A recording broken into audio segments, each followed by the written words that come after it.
जय हिंद बच्चों, कैसे हैं आप सभी? बिल्कुल अच्छे। तो बच्चों आज हम लोग chapter number 2 micro organisms friend and foe में पढ़ेंगे हमारा 6th methods of food preparation.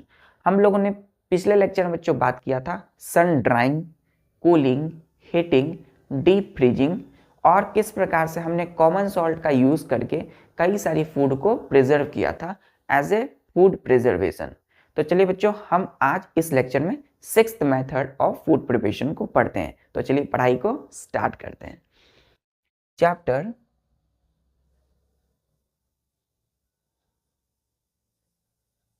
2 हमारा 6th मेथड है बच्चों addition of sugar, SUGAR, sugar. यानी कि एडिशन मतलब क्या होता है बच्चों? जोड़ना, मिलाना। ऑफ का सुगर यानी कि सुगर को मिलाना।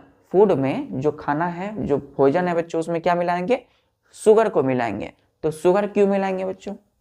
यहां लिखिएगा sugar. Sugar is used as a preservative, PRESERVATIVE, preservative. क्या बोला मैंने बच्चों? Sugar is used as a preservative. Sugar क्या है बच्चों? सुगर को हम लोग यूज करते हैं, इस्तेमाल करते हैं एज ए प्रिजर्वेटिव, मतलब एक प्रिजर्वेटिव की तरह। अब प्रिजर्वेटिव क्या होते हैं? तो फूड को बचाने वाले, फूड को कई दिनों तक माइक्रो ऑर्गेनिज्म से सुरक्षित रखने वाले। क्लियर है? तो प्रिजर्वेटिव मतलब प्रिजर्व करने वाले। Preservative in making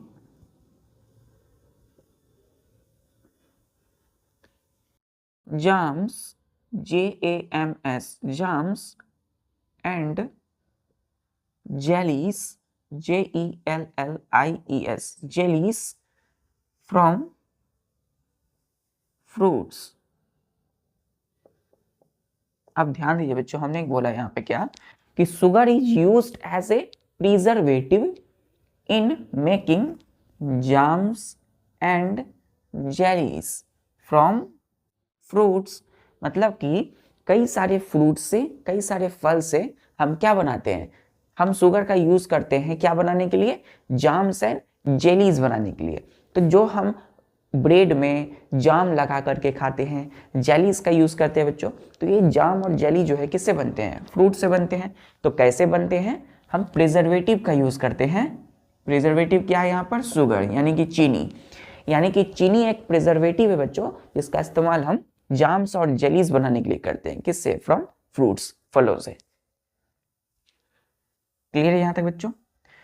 next arrow दीजिएगा, लिखिएगा यहां पर कि सुगर, SUGAR, सुगर यानी कि चीनी, sugar reduces moisture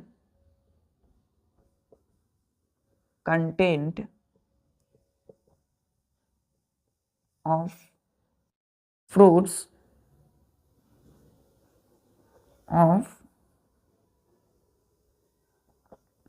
fruits, so to inhibit growth of microorganisms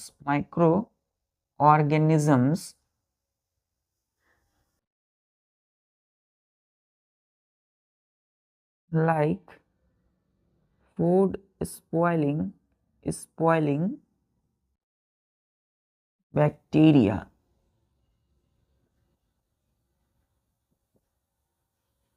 Food spoiling bacteria do not grow on jams and jellies। Full stop.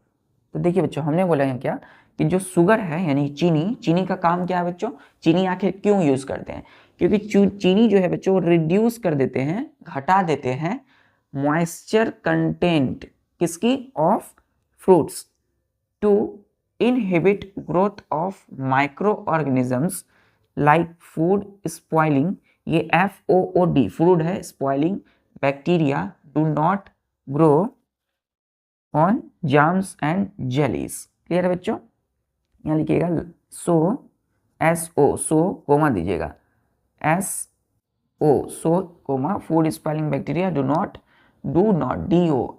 Grow on jams and jelly, यानी कि जो चीनी है, शुगर है, उसने क्या किया, फ्रूट्स, फल में बच्चों क्या होते हैं, कई सारी चीनी होती है, फ्रूट्स में कई सारे क्या होते हैं, चीनी। अब शुगर का हम यूज करते हैं बच्चों फ्रूट्स बनाने के लिए, क्लियर है। तो होता क्या है जाम्स और जेलीज बनाने वक्त कि शुगर का यूज किया जाता है ताकि शुगर, फ्रूट्स में जो भी मॉइस्चर कंटेंट है, फ्रूट में क्या होते हैं, फ्रूट में वाटर होती है बच्चों, मॉइस्चर कंटेंट का मतलब होता है वाटर कंटेंट, यानी कि उसमें पानी होते हैं, फ्रूट्स में थोड़े थोड़े पानी होते हैं, यानी कि मॉइस्चर होते हैं। तो शुगर का काम है उस मॉइस्चर कंटेंट को, उस शुगर के कंटेंट जो है, शुगर हमने जो मिलाया है वो मॉइस्चर कंटेंट, वाटर कंटेंट को क्या करेंगे, कम कर देंगे, यानी कि पानी को कम कर देंगे। क्लियर है। टू इनहिबिट क्यों करेंगे, to inhibit growth of micro organism, ताकि बच्चों उसमें जो भी माइक्रो ऑर्गेनिज्म है जो फूड को खराब कर सके, यानी कि फ्रूट को खराब कर सके, वो क्या होंगे, उनकी ग्रोथ रुक जाएगी। INHIBIT, इनहिबिट मतलब ग्रोथ रुक जाना। क्लियर है। तो inhibit the growth of micro organism, इसीलिए so food spoiling bacteria do not grow on jams and jelly. इस तरीके से जो जाम्स और जेलीज तैयार होती है उसमें क्या होंगे, जो फूड स्पॉइलिंग बैक्टीरिया है वो ग्रो ही नहीं करेंगे। क्यों, क्योंकि शुगर, चीनी ने क्या किया, फ्रूट की मॉइस्चर कंटेंट को घटा दिया। क्लियर है। तो बैक्टीरिया वहां ग्रो नहीं होंगे। चल क्लियर बच्चों, यहां तक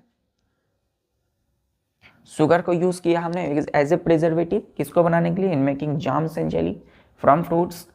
अब इसने क्या किया, sugar reduce moisture content of fruits. Clear बच्चों, to inhibit the growth of micro organism. यहां तक लिख लिया आपने।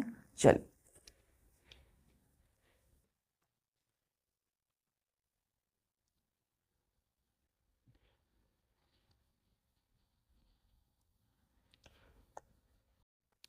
अब बच्चों ध्यान दीजिए, अब हम देखेंगे कौन कौन से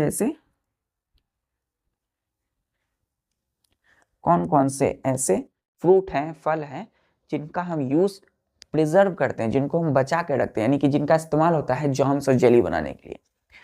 तो यहाँ एरो दीजिएगा, लिखिएगा fruits, FRUITS, fruits like Apple,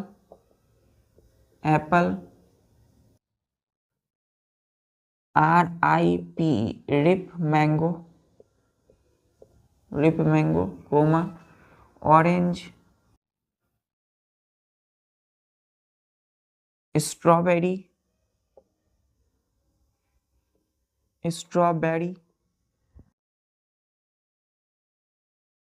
coma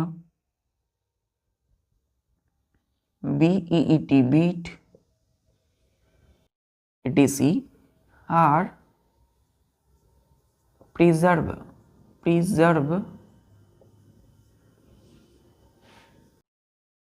in the form of jams and jellies, full stop. तो हमने बोला बच्चों कि फ्रूट्स यानी कि जो फल हैं, जैसे कि एप्पल, सेब बच्चों, रिप मैंगो, यहाँ पे RIPE, रिप मतलब पके हुए मैंगो, रिप मैंगो है मतलब पके हुए बच्चों। क्लियर। ऑरेंज संतरा बच्चों, strawberry, beet etcetera are preserve, इसको क्या बोला हमने, ETC को पढ़ा etcetera. Clear. Are preserve in the form of jams and jellies, मतलब इनको प्रिजर्व किया जाता है, इनको बचा कर रखा जाता है। फ्रूट्स जैसे कि एप्पल है, एप्पल को हम जाम और जेली के रूप में कई दिन तक रखते हैं बच्चों, खाते हैं, है ना। तो रिप मैंगो पके हुए मैंगो हो गए, ऑरेंज हो गए, स्ट्रॉबेरी हो गई, तो ये सब फ्लेवर है बच्चों, इनकी जाम्स और जेलीज आते हैं। जाम्स और जेलीज क्या है? एक तरह के फूड मटेरियल है, फूड मटेरियल, खाने वाली चीजें, खाने वाली वस्तुएं, है ना। तो हम एप्पल को बच्चों कई दिन तक नहीं रख सकते, ऐसे ही जो कच्ची एप्पल है बच्चों या कच्चा आम नहीं रख सकते, लेकिन जो एप्पल और रिप मैंगो है उसको हम क्या कर सकते हैं? जाम्स और जेलीज के रूप में, जाम और जेली के रूप में हम कई दिनों तक उसको रखते हैं और उसको खाते हैं। चलिए, तो यहां लिखिएगा नेक्स्ट कि jams and jellies can stored can be stored safely for fairly fairly fairly a long time। मतलब हम बच्चों इस apple, ripe mango, orange, strawberry, beet जैसे फ्रूट्स को जाम्स और जेलीज के रूप में कई दिनों तक हम बचाकर स्टोर करके रखते हैं। Jams and jellies can be stored, इसको स्टोर करते हैं, जमा करके रखते हैं सेफली, अच्छी तरह से, फॉर फेयरली लॉन्ग टाइम। मतलब हम apple, ripe mango, orange, strawberry जैसी फ्रूट्स को जाम्स और जेलीज के रूप में क्या करते हैं? प्रिजर्व करके रखते हैं for a long time.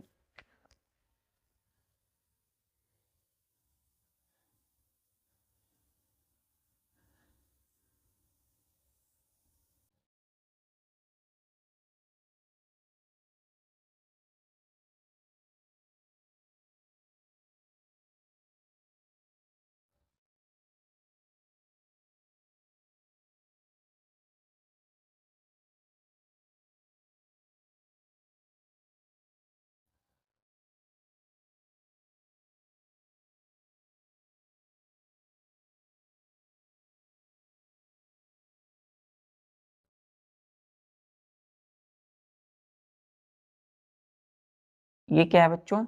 Jams and jellies. Market से बच्चों हम लोग जाम्स और जेलीज मंगाते हैं, खाते हैं अपने ब्रेड के साथ। ये क्या है बच्चों? इसमें होते हैं फ्रूट्स, यानी कि फ्रूट्स किस फॉर्म में? जाम्स और जेलीज के फॉर्म में। क्लियर है यहां तक? चलिए, तो हम एक चीनी यानी कि सुगर, SUGAR, सुगर का यूज करते हैं as a preservative in making jams और जेलीज। चलिए, फ्रॉम फ्रूट्स। यहां तक क्लियर है बच्चों? चलिए, नेक्स्ट है हमारा सातवां मेथड। सातवां मेथड,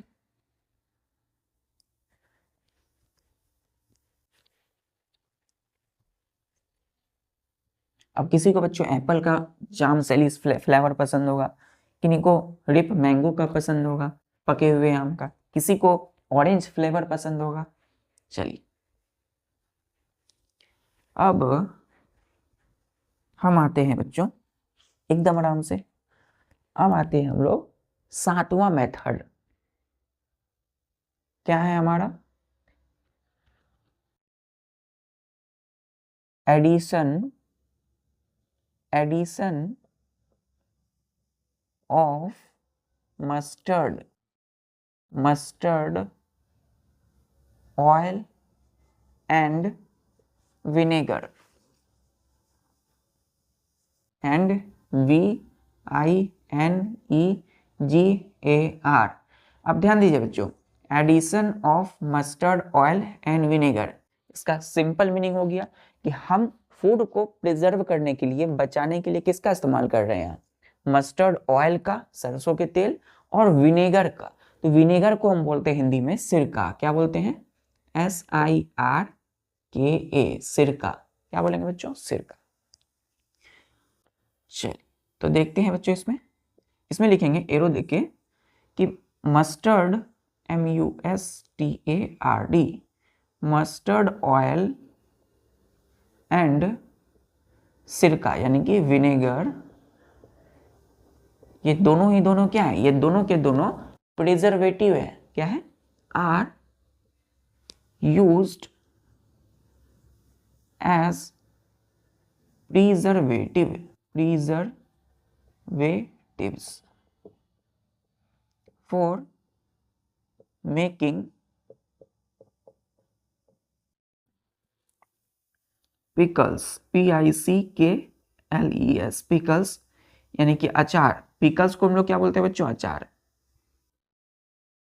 ACHAR, अचार किससे? तो फ्रॉम फ्रूट्स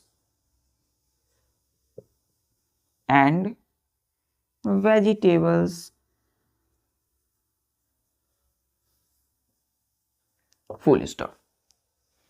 अब ध्यान दीजिएगा बच्चों, ये हमने बोला कि जो मस्टर्ड ऑयल है and vinegar are used as preservatives for making pickles यानी अचार फ्रॉम फ्रूट्स एंड वेजिटेबल्स।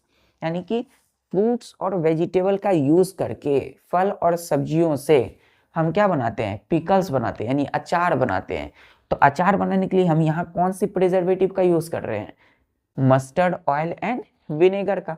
तो कोई भी अचार बनाने के लिए बच्चों, पिकल्स बनाने के लिए हम दो चीजों का इस्तेमाल करते हैं उसको प्रिजर्व करने के लिए।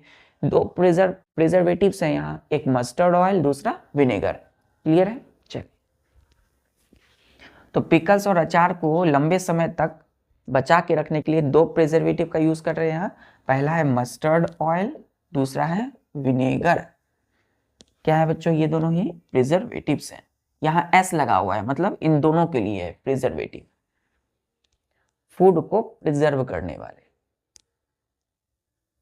यहां तक क्लियर है बच्चों?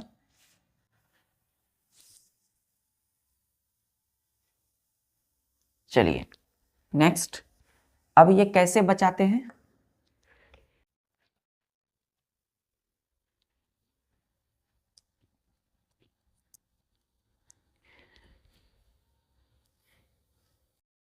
शुगर ने क्या किया था बच्चों? चीनी ने मॉइस्चर कंटेंट को कम किया, रिड्यूस किया। मस्टर्ड ऑयल, विनेगर ने क्या करेंगे, क्या किया? देखिए ध्यान से, एरो दीजिए, लिखिएगा कि मस्टर्ड ऑयल एंड, या फिर और लिखिएगा बच्चों यहाँ, और मस्टर्ड ऑयल या और का मतलब या vinegar, VINEGR, vinegar prevent, PREVENT, prevent spoilage, SPOILAGE, spoilage of fruits and vegetables,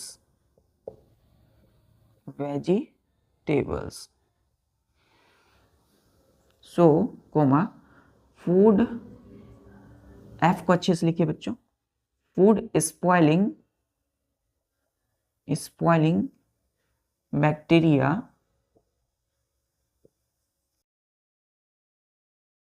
do not grow on pickles, PICKLES, pickles यानी कि अचार। क्लियर है? चलिए, फुल स्टॉप नहीं होगा बच्चों, अच्छे से लिखना है, टी। हमने बोला कि जो मस्टर्ड ऑयल है या और vinegar prevent, PREVENT, prevent spoilage of fruits and vegetables.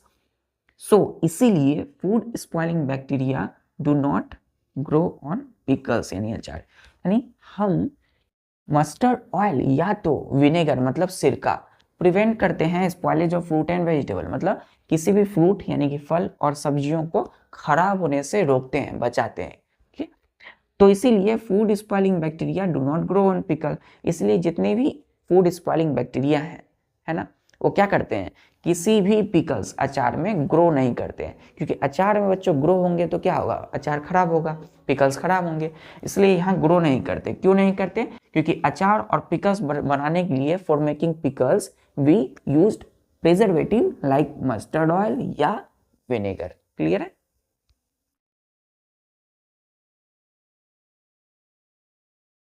अब हम पिकल्स यानी कि अचार बनाते हैं बच्चों, तो उस प्रोसेस को बोलते हैं पिकलिंग। क्या बोलते हैं? पिकलिंग। यानी कि पिकल्स बनाने के जो प्रोसेस है उसको हम लोग बोलते हैं पिकलिंग, PICKLING, पिकलिंग। अब देखिए ये वर्ड है, इसके लास्ट में देखिए ING है, 3 लेटर है ING, इसलिए बच्चों ये ING जुड़ा हुआ है इस वर्ड में, इसलिए क्या है? एक प्रोसेस है। किसकी? The process of making pickles, यानी अचार बनाने का प्रोसेस क्या कहलाता है? पिकलिंग। अब हम पिकल्स यानी कि अचार फ्रूट्स और वेजिटेबल से बनाते हैं, तो कौन सी फ्रूट और कौन से वेजिटेबल का यूज करते हैं हम फॉर मेकिंग पिकल्स? चलिए देखते हैं। यहां तक क्लियर है बच्चों? चलिए,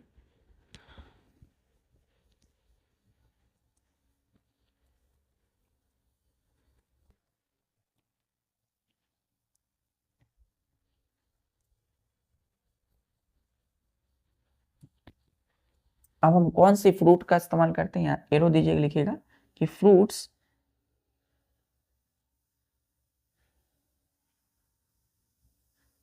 and vegetables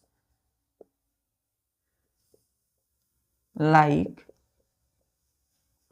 RAW, raw mango,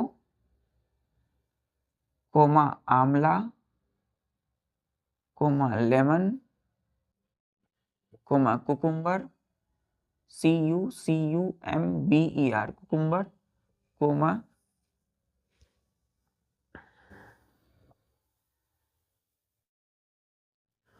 okra, OKRA, okra, etc.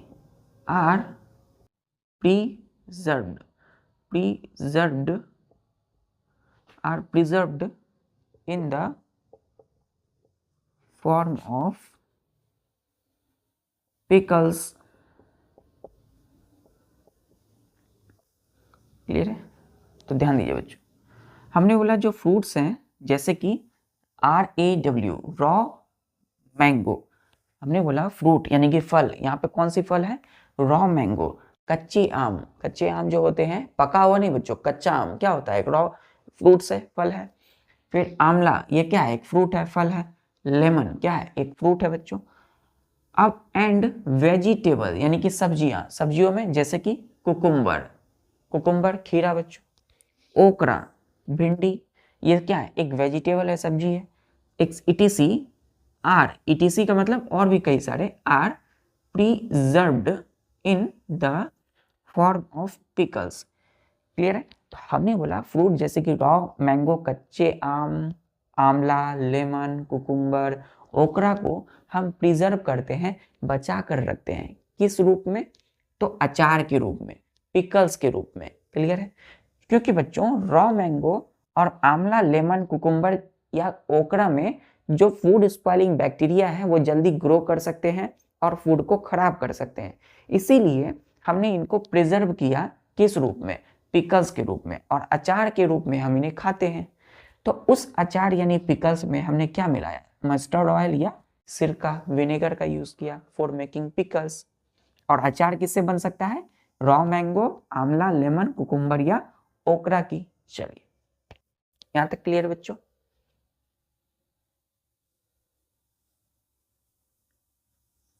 इस प्रकार से हम क्या करते हैं, एक बोइयम में तैयार करते हैं अचार को। क्या करते हैं? एक कंटेनर, एक बर्तन, सीसी, एक बोइयम में हम अचार तैयार करते हैं।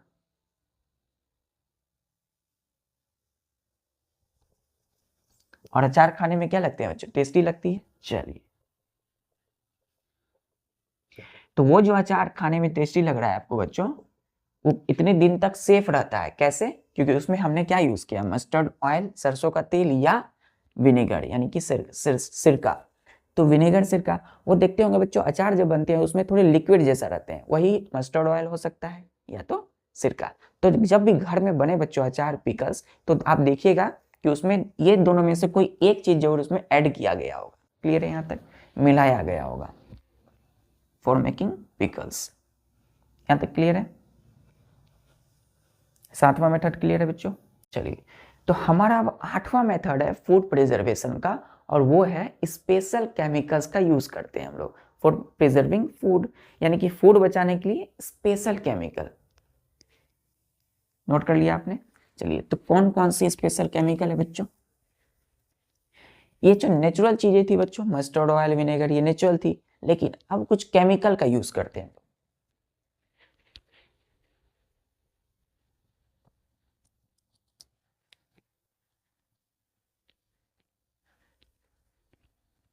आठवां मेथड्स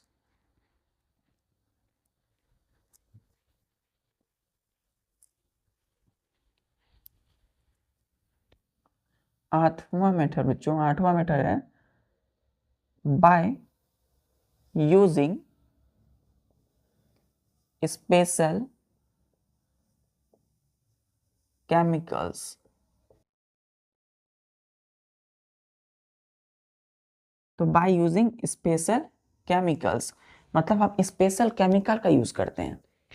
एरो देखिएगा, लिखिएगा कि द 3 स्पेशल केमिकल्स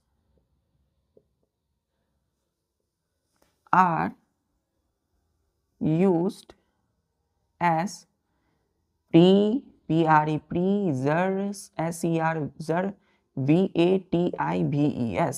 preservatives। अब पहला केमिकल है बच्चों, वो है sodium SODIUM, sodium meta bisulphite. Clear है? Sodium meta bisulphite. क्लियर है?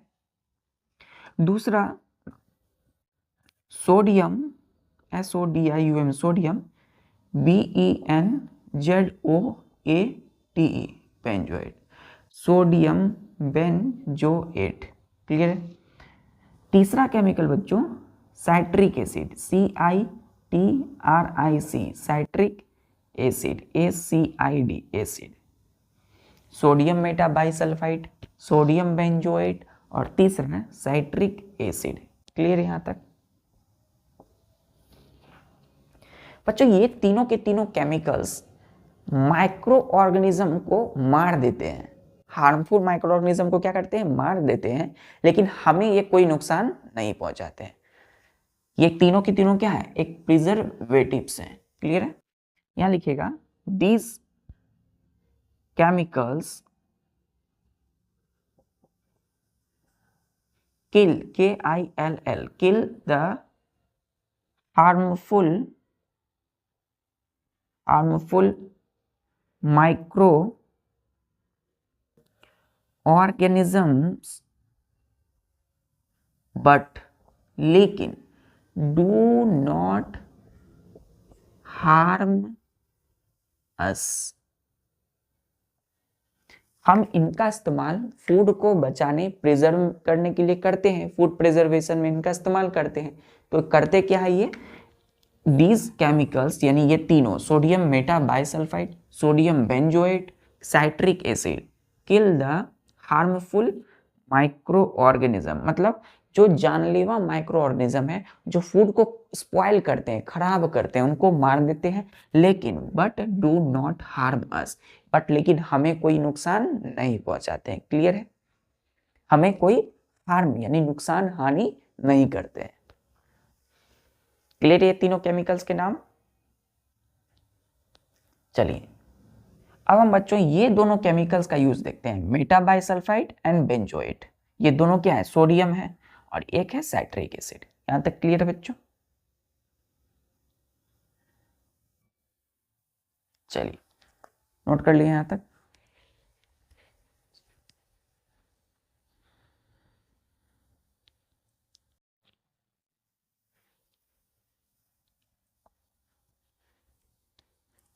एकदम आराम से बच्चों।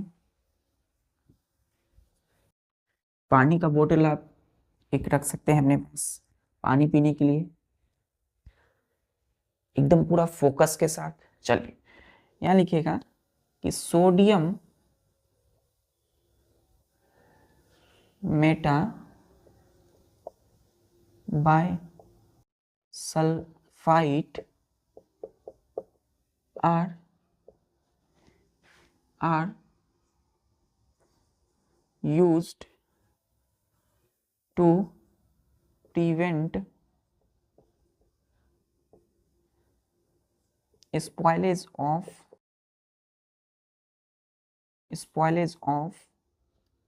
fruits like RIP, rip mango, ripe mango मतलब पके हुए आम, ripe mango and vegetables full stop. तो हमने बोला कि जो सोडियम मेटा बाइसल्फाइड है एंड यहाँ लिखिए बच्चों and benzoate and BENZOATE benzoate का full sodium benzoate used to prevent spoilage of fruits like ripe mango or vegetable। मतलब कि जो पके हुए मैंगो है, आम है, वो एक फ्रूट है, फल है, तो उनको स्पॉइलेज होने से मतलब उनको खराब होने से क्या करते हैं, ये रोकते हैं। कौन? Sodium meta bisulphide and sodium benzoate chemicals. तो रिप मैंगो जैसे फ्रूट्स को क्या करते हैं, खराब होने से, स्पॉइल होने से रोकते हैं। नेक्स्ट लिखिएगा, अब हमारा तीसरा केमिकल क्या है, साइट्रिक एसिड। कहाँ यूज करते हैं? Citric, CITRIC, citric acid is used as preservative मतलब फूड को प्रिजर्व करने वाले, बचाने वाले। बाय कन्फेक्शनर या लिखिएगा बच्चों बाय नहीं लिखिए, as preservative in confectionery, CTI, देखिए CONFECTIONARY, कन्फेक्शनरी, वाई को अच्छे से लिखेंगे, कन्फेक्शनरी जैसे कि स्वीट्स। मतलब साइट्रिक एसिड जो केमिकल्स है इज यूज्ड एज प्रिजर्वेटिव, मतलब इसको यूज करते हैं प्रिजर्वेटिव की तरह। कहाँ? तो इन कन्फेक्शनरी स्वीट्स, यानी कि मिठाई की दुकान में हलवाई यूज करते हैं किसका? साइट्रिक एसिड का। क्लियर है? मिठाई को प्रिजर्व करने के लिए। मिठाई जो देखते हैं बच्चों, है ना, वो कई दिनों तक अच्छे से रह पाते हैं। क्यों? क्योंकि हलवाई इसका क्या करते हैं, यूज करते हैं। तो कन्फेक्शनरी मतलब क्या होता है? कन्फेक्शनरी मतलब हलवाई की दुकान, मिठाई वाली हलवाई की जो दुकान होती है उसको बोलते हैं हम लोग कन्फेक्शनरी, यानी कि स्वीट्स। क्लियर है यहां तक? क्लियर है बच्चों? 8वां मेथड्स क्लियर है? तो ये तीनों स्पेशल केमिकल का हम यूज कर रहे हैं for food preservation. 9th method है हमारा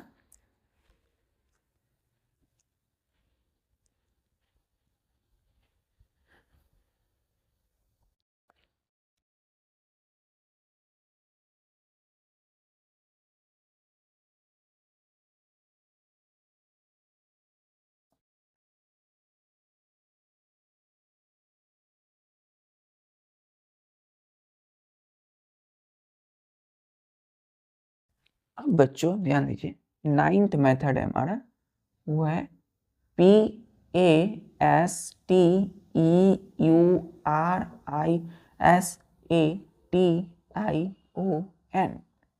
ध्यान दीजिए, ई क्या है, ये EU, PASTEURISATION। तो पास्चुराइजेशन एक वर्ड है ये, इस वर्ड के लास्ट में देखिए TION है। अब किसी भी वर्ड के लास्ट में TION है तो हमने क्या बताया उसको, वो एक प्रोसेस कहलाता है। तो biology is the game of terminology.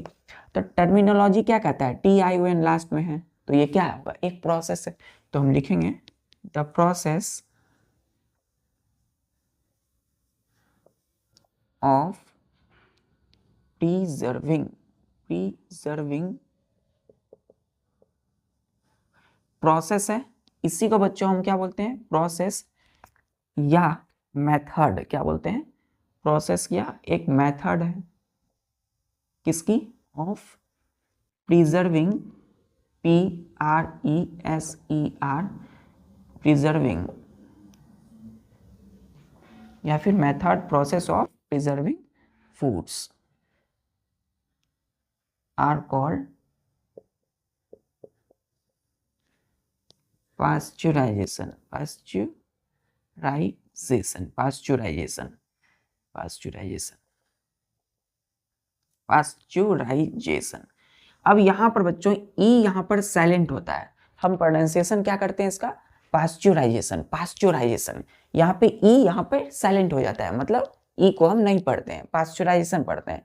क्या है, द प्रोसेस या एक मेथड है, एक प्रक्रिया है ऑफ प्रिजर्विंग फूड्स, यानी कि फूड को प्रिजर्व करने की, फूड को बचा कर रखने, बचाने की क्या है, एक प्रोसेस है, एक मेथड है। नेक्स्ट लिखिएगा यहाँ पर कि पास्चुराइजेशन इट वॉज, यहाँ लिखिएगा इट हमने किसके लिए यूज किया है, पास्चुराइजेशन के जगह पे हमने इट लिखा है। तो इट वॉज गिवन बाय एक French scientist, FRENCH, French scientist named LOUIS, Louis, PASTEUR, Louis Pasteur, so called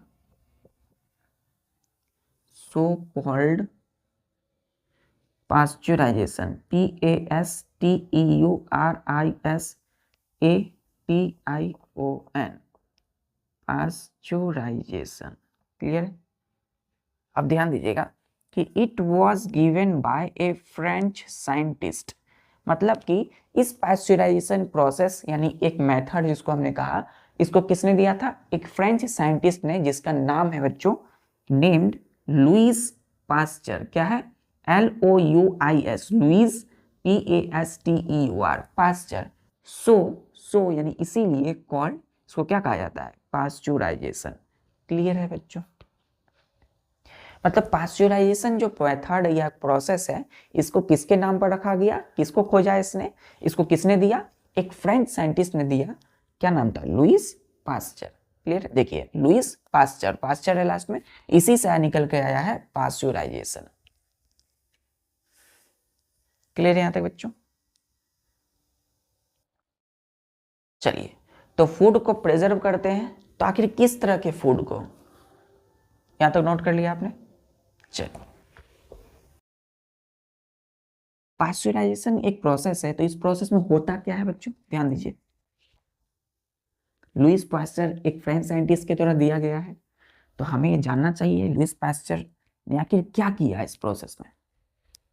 ध्यान से देखिए, involves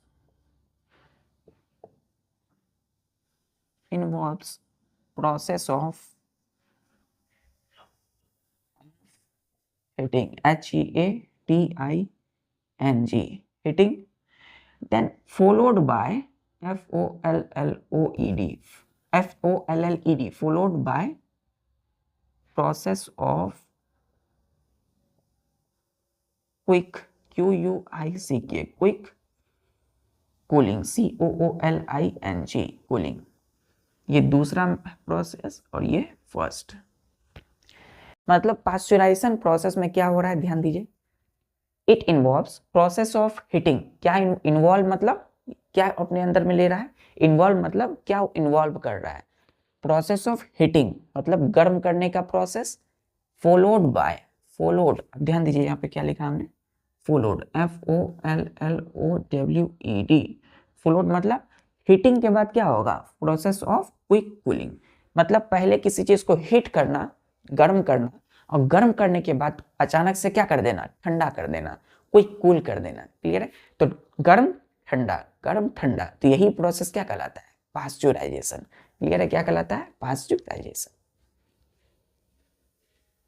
हमने खूब ज्यादा गर्म कर दिया और अचानक से लो टेम्परेचर यानी कि ठंडा कर दिया फूड को, तो यही क्या कहलाएगा, पास्चुराइजेशन।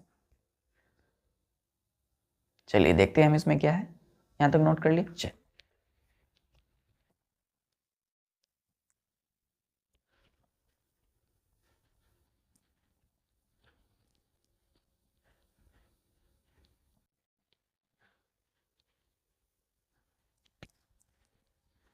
अब देखिए, स्टार दीजिएगा, लिखिएगा बच्चों, steps of, STEPS, steps of पास चू, टी के बाद ई है, यू हम पढ़ते हैं, ई को नहीं पढ़ते। पास्चुराई, RISATION, पास्चुराइजेशन। तो पहला स्टेप लिखिए इसमें कि एग्जाम्पल लिखिए बच्चों। यहाँ पर हम एग्जाम्पल ले रहे हैं पास्चुराइजेशन में, हम स्टेप भी सीखेंगे और इसके एग्जाम्पल भी लेंगे। आखिर पास्चुराइजेशन में हम मिल्क को कैसे पास्चुराइजेशन प्रोसेस से करते हैं। तो milk is heating to about 70 degree Celsius, 70 degree Celsius, to kill the microorganisms,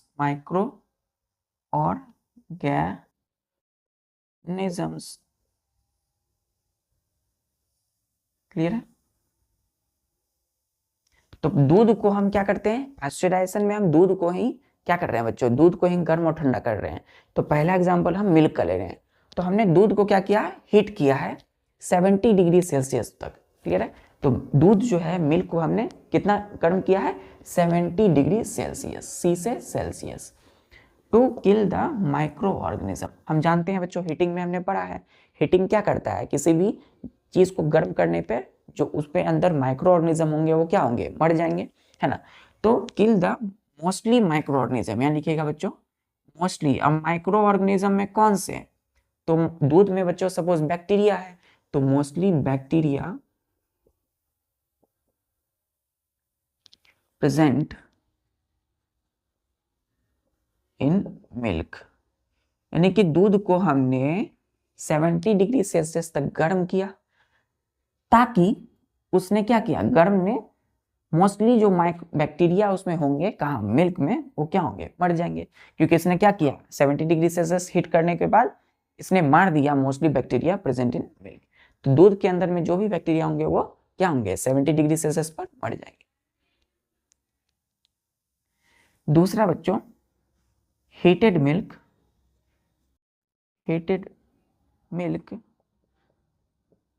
is then pulled quickly, QUICKLY, quickly at low temperature,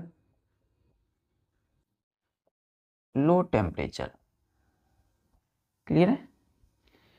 दूसरा मेथड, दूसरा स्टेप में हमने क्या किया, पहले तो गर्म किया 70 डिग्री सेल्सियस तक। दूसरा, जो गर्म दूध है, जो गर्म हो गया दूध, उसके बाद वो जो हीटेड मिल्क है is then cooled quickly at low temperature. मतलब जो गर्म दूध है उसको हमने क्या किया, लो टेम्परेचर पर ठंडा कर दिया बड़ी तेजी से, क्लियर है। कूल कहाँ किया बच्चों, कूल किया बड़ी तेजी से। तो कूल किए होंगे, कैसे किया बच्चों, तो तीसरा इसी में लिखिएगा कि milk is stored, STORED, stored in refrigerator, refrigerators, COLD, cold। हमने बच्चों तीसरा मेथड ऑफ फूड प्रिजर्वेशन में क्या पढ़ा है, कूलिंग। कूलिंग में क्या होता है कि लो टेम्परेचर क्या करते हैं, किसी भी माइक्रो ऑर्गेनिज्म बैक्टीरिया की ग्रोथ को क्या करते हैं, रोक देते हैं। तो यही चीज यहाँ हो रहा है, heated milk is then cooled quickly at low temperature. यहाँ ये भी लिख देते हैं टू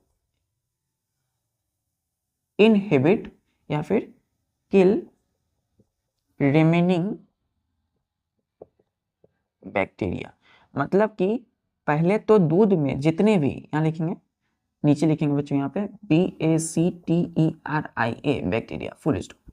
मतलब दूध को पहले हमने गर्म किया, खूब खौलाया 70 डिग्री सेल्सियस तक, तो उसमें जितने भी बैक्टीरिया होंगे मर जाएंगे। फिर गर्म दूध जो है उसको हमने अचानक से ठंडा कर दिया, ठीक है। ठंडा किया, कैसे किया, तो रेफ्रिजरेटर, मतलब उसको फ्रिज में रख दिया हमने, तो लो टेम्परेचर पे रख दिया। तो लो टेम्परेचर क्या करेगा, किल करेगा रिमेनिंग बैक्टीरिया, मतलब कुछ जो बचे कुछ बैक्टीरिया होंगे जो थोड़े पावरफुल होंगे वो बच जाएंगे, वो ठंडा करने के बाद क्या होंगे, वो भी मर जाएंगे, क्लियर है।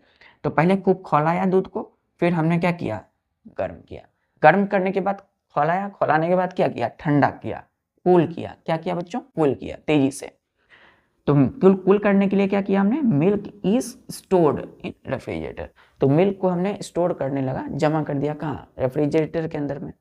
क्योंकि रेफ्रिजरेटर में क्या होता है? बहुत ही ठंडा जगह होता है बच्चों। ठंडी जगह में क्या होगा कि माइक्रो ऑर्गेनिज्म की ग्रोथ रुक जाएगी। पहले दूध को बहुत ज्यादा खौलाया हमने, फिर उसको अचानक से ठंडा कर दिया। तो यही दो प्रोसेस क्या हो रहा है? पास्चुराइजेशन कहलाएगा। क्लियर है? यहां तक क्लियर है बच्चों?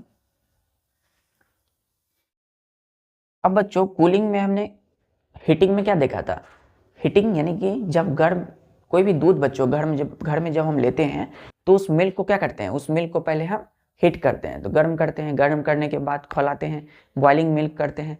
तो मिल्क जो बॉयल कर रहे हैं उससे क्या हो रहा है? माइक्रो ऑर्गेनिज्म उसमें मर जाएंगे। तो वो क्या होगा? खौलाने के बाद तब हम उस दूध को पीते हैं। अब इस पास्चुराइजेशन मेथड में गर्म भी कर रहे हैं और ठंडा भी कर रहे हैं, तो दोनों प्रोसेस हो रहा है यहाँ पर। तो इसका क्या बेनिफिट है बच्चों? चलिए देखते हैं हम लोग।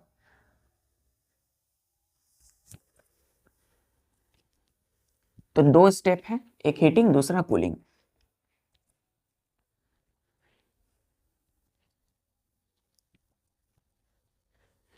इसमें लिखिएगा बच्चों next.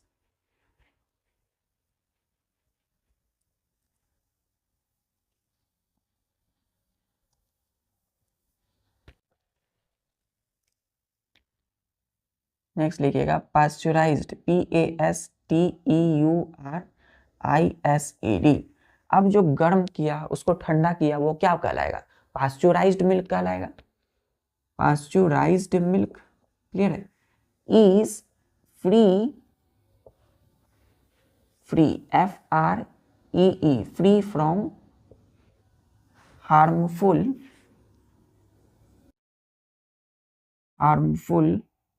Micro organisms, so it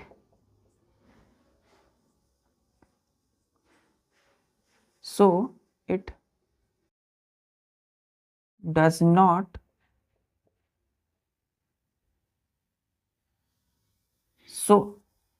लिखिए बच्चों, so can be consumed without boiling, BOILING, boiling, full stop. तो हमने बोला कि जो पास्चुराइज्ड मिल्क है is free from harmful micro organism. हमने उसको गर्म किया 70 डिग्री सेल्सियस पर मिल्क को, उसके बाद ठंडा कर दिया अचानक से, तो उनपे जो माइक्रो ऑर्गेनिज्म हार्मफुल होंगे, यानी कि जो बहुत ज्यादा खतरनाक माइक्रो ऑर्गेनिज्म होंगे, वो नहीं होगा उस पास्चुराइज्ड मिल्क में। तो नहीं होने की वजह से can be consumed without boiling, मतलब हम उसको फिर यूज कर सकते हैं उस पास्चुराइज्ड मिल्क को बिना किसी बॉइलिंग के। ठीक है? तो हमें मिल्क को बार बार खौलाने यानी कि बॉयल करने की जरूरत नहीं पड़ेगी। किस मिल्क को? पास्चुराइज्ड मिल्क को। अब पास्चुराइज्ड मिल्क कौन होते हैं बच्चों? मार्केट में मिलती है। नेक्स्ट लिखिएगा यहाँ पर पास्चुराइज्ड मिल्क, जैसे कि milk that comes in packets, जो मिल्क बच्चों packets in market are pasteurized milk. Pasteurized, देखिए TEURISED,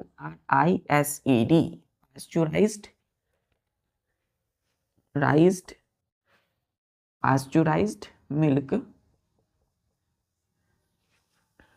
that so it does not get spoiled for longer time। तो दुकान में आप देखते हो, मार्केट में दुकानदार क्या करते हैं? दुकानदार अंकल देखते होंगे कि वो मार्केट में बच्चों मिल्क की पैकेट रखते हैं, है ना? उस पैकेट में क्या होता है? दूध, जैसे अमूल की, सुधा के दूध पैकेट में मिलते हैं। वो जो पैकेट वाली जो मिल्क है वो क्या है? वही है पास्चुराइज्ड मिल्क, है ना? तो वो क्या है बच्चों? एक पास्चुराइज्ड मिल्क है, यानी कि milk that comes in packets in market are pasteurized milk. क्या है वो? एक पास्चुराइज्ड मिल्क है, यानी इसी प्रोसेस से उसको तैयार किया गया है। सो इसीलिए it does not gate spoiled for longer time. इसीलिए बच्चों लंबे समय तक देखते हैं कि दुकानदार उसको क्या करते हैं, स्टोर करके रखते हैं अपने शॉप पर और हम उसको लेते हैं। तो घर में भी बच्चों पैकेट वाली दूध को हम कई दिनों तक इसी प्रकार रखते हैं, क्लियर है, तो वो खराब नहीं होता है, डज नॉट गेट स्पॉइल्ड, मतलब आसानी से खराब नहीं होता है, क्लियर है। पैकेट वाली मिल्क क्या कहलाएगा, पास्चुराइज मिल्क। यहां तक नोट कर लिया आपने। चलिए अब हमारा आखिरी मेथड प्रोसेस क्या है, packing of foods in air tight packets. यहां तक नोट कर लिए। चलिए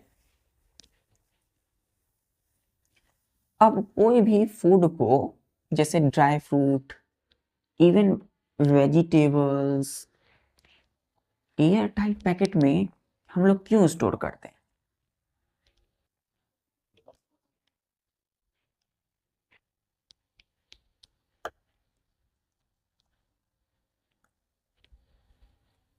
इसमें लिखिएगा 10वां मेथड बच्चों, पैकिंग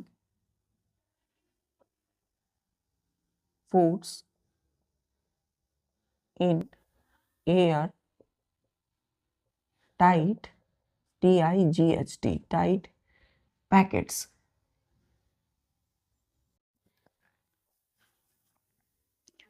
तो पैकिंग मतलब पैक करना, किसको, फूड्स को, कहाँ, तो एयर टाइट पैकेट, मतलब वैसे पैकेट में फूड को पैक करना जिसमें कि एयर ना जा सके, क्योंकि बच्चों एयर में क्या है, माइक्रो ऑर्गेनिज्म है। तो इसमें लिखिएगा कि air tight packets prevent the attack of microorganisms, so जितनी भी ड्राई फ्रूट्स हैं, DRY, dry fruits and even vegetables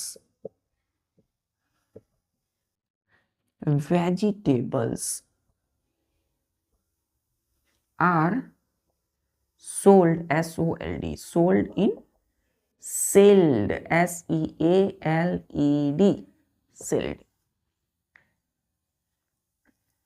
तो हमने क्या बोला इसमें कि air tight packets prevent the attack of micro organisms, comma, so इसीलिए dry fruits and even vegetables are sold in sealed. बच्चों जितनी भी ड्राई फ्रूट्स है, जैसे कि मुनक्का, जैसे कि अखरोट, कई सारे बादाम के पैकेट्स, जितनी भी ड्राई फ्रूट्स हैं या कई सारी वेजिटेबल, आजकल सब्जियां भी इन दिनों क्या मिलते हैं, कैसे मिलते हैं, पैकेट्स में मिलते हैं, सील्ड में मिलते हैं, दुकानदार उन्हें सील्ड में पैक करके बेचते हैं। तो इन दोनों बच्चों जितनी भी सब्जियां, इवन सब्जियां भी क्या लिखा गया, इवन वेजिटेबल्स, जितनी भी ड्राई फ्रूट्स है उनको क्यों पैक करके बेचते हैं बच्चों, क्योंकि एयर टाइट पैकेट जो होंगे वो प्रिवेंट करते हैं, रोकते हैं अटैक ऑफ माइक्रो ऑर्गेनिज्म, ताकि उसमें कोई माइक्रो ऑर्गेनिज्म अटैक नहीं करे, क्योंकि उस पैकेट को क्लोज किया तो एयर तो वहां जाएगा नहीं, और जहां एयर नहीं है तो वहां पे माइक्रो ऑर्गेनिज्म की ग्रोथ नहीं होगी। चलिए तो एयर टाइट पैकेट क्या करता है, प्रिवेंट करता है attack of micro organism, clear है बच्चों।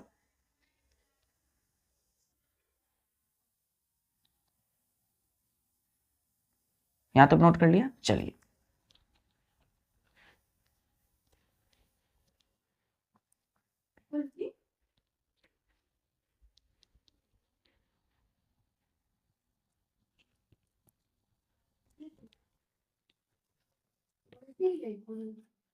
एरो दीजिए, लिखिएगा कि dry fruits and vegetables remain unspoiled for considerable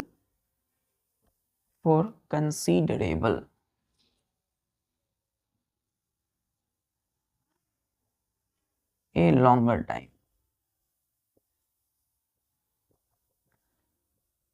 full stop. तो हमने जितने भी ड्राई फ्रूट्स या वेजिटेबल्स को जिसको पैक किया था एयर टाइट पैकेट सील्ड में, वो क्या करता है बच्चों, रिमेन करता है unspoiled food, unspoiled for considerable a longer time. जितने भी ड्राई फ्रूट और वेजिटेबल होंगे क्या होंगे, अनस्पॉइल होंगे। अनस्पॉइल मतलब जैसे हैं वैसे बने रहेंगे, मतलब बिना कोई खराब हुए, है ना। ड्राई फ्रूट वेजिटेबल जो पैकेट्स में आते हैं वो खराब नहीं होते हैं। रिमेन अनस्पॉइल्ड मतलब फ्रेश रहते हैं फॉर कंसिडरेबल और लॉन्गर टाइम, जब तक हम उसे रख सकते हैं। क्लियर है। जब तक पैकेट्स क्लोज है तब तक ठीक है, पैकेट फटा तो क्या होगा, सील्ड खुला तो एयर जाएंगे और उससे खराब हो सकते हैं। तो पैकेट्स को खोलने के बाद उसका हम यूज कर लेते हैं, लेकिन जब तक वो क्लोज है, एयर टाइट पैकेट है, तब तक वो क्या है, सेफ है। क्लियर है बच्चों यहाँ पे। चलिए ठीक है बच्चों, तो आज हम लोगों ने मेथड ऑफ फूड प्रिपरेशन को कंप्लीट किया। हमने जाना कि कैसे हम शुगर का यूज करते हैं जाम्स जेलीज बनाने के लिए, हम कैसे मस्टर्ड ऑयल, सरसों के तेल, विनेगर, सिरका का इस्तेमाल करते हैं पिकल्स, अचार बनाने के लिए, है ना, फॉर प्रिजर्विंग पिकल्स। फिर हमने जाना कि 3 chemicals, sodium metabisulphite, sodium benzoate, citric acid का हम यूज करते हैं फॉर फूड प्रिजर्वेशन। फिर हमने जाना पास्चुराइजेशन मेथड, जिसमें कि लुइस पास्चर ने इसको दिया था, एक प्रोसेस है, मेथड है फॉर प्रिजर्विंग मिल्क। दूध को बड़ी बड़ी फैक्ट्रीज में, बड़ी बड़ी डेयरीज में, डेयरी फार्म में, है ना, जो दूध को क्या करते हैं बच्चों, जो जिनका कमाई होता है दूध से, जो दूध का प्रोडक्शन करते हैं, दूध को बेचते हैं, उनके यहाँ मिल्क को बच्चों इसी तरीके से तैयार किया जाता है। मार्केट्स में पास्चुराइज मिल्क मिलते हैं, जैसे कि मिल्क जो पैकेट्स में आते हैं, है ना, तो वो एक पास्चुराइज्ड मिल्क है, उसको हम बिना बॉयल किए हुए क्या करते हैं, कंज्यूम करते हैं। चलिए ठीक है बच्चों, तो आज हमने मेथड्स को जाना, समझा। जितने भी आपने पढ़ा है 10 के 10 मेथड्स को अच्छे से रिवाइज कीजिए, अच्छे से याद कीजिए, बार बार प्रैक्टिस कीजिए, लिखने का प्रैक्टिस कीजिए, क्योंकि हम जानते हैं कि practice makes a man perfect. पूर्ण रूप से तैयार रहिए, कॉन्फिडेंस रहिए। पढ़ाई के वक्त बच्चों हो सकता है लिखते लिखते आपको नींद आ सकती है, तो आराम कर सकते हैं, 5-10 मिनट के लिए आप रेस्ट ले लीजिए, लेकिन रेस्ट लेने के बाद फिर से आप खड़ा हो जाइए, उठ खड़ा होके जो भी आप काम कर रहे थे उसको फिर से स्टार्ट कीजिए, क्योंकि बच्चों कहा गया है practice makes a man perfect. मिलते हैं फिर नेक्स्ट लेक्चर में, तब तक के लिए बच्चों पढ़ाई करते रहिए, अभ्यास अपनी जारी रखिए। जय हिंद।